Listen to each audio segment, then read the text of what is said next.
রাশিয়ার president Vladimir Putin ইউক্রেনকে মানচিত্র থেকেই মুছে ফেলতে চাইছেন এবং তার আগ্রাসন ইউক্রেনে থামবে না।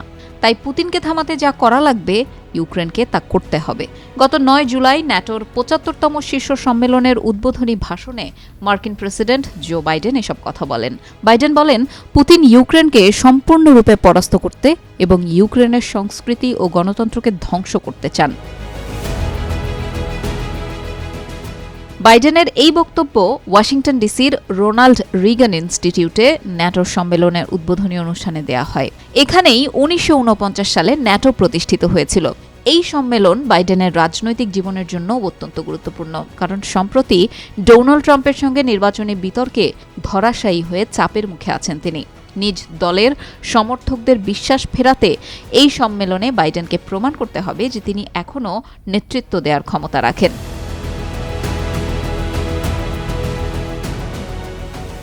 ভাষণে বাইডেন ন্যাটো সদস্য দেশগুলোর আইন প্রণেতাদের প্রশংসা করে বলেন, ন্যাটো আগের চেয়ে এখন আরও শক্তিশালী। ন্যাটোর ৩২ সদস্য দেশের মধ্যে ২৩টি দেশ নিজেদের মোট দেশজ উৎপাদনের ২% প্রতিরক্ষা খাতে ব্যয় করতে পারছে।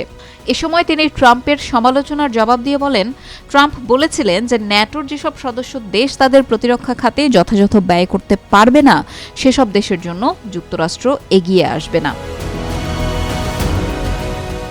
বাইডেন ভাষণে ঘোষণা দেন, যুক্তরাষ্ট্র, জার্মানি, নেদারল্যান্ডস, রোমানিয়া ও ইতালি ইউক্রেনের জন্য আগামী কয়েক মাসের মধ্যে আরও কৌশলগত আকাশ প্রতিরক্ষা ব্যবস্থা পাঠাবে।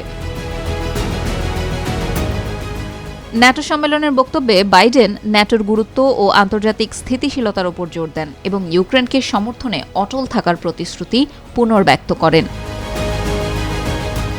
এদিকে ডেমোক্রেটিক পার্টির প্রতিনিধি পরিষদের আইন প্রণেতারা ও সিনেট সদস্যরা ওয়াশিংটনে পৃথক বৈঠক করেছেন।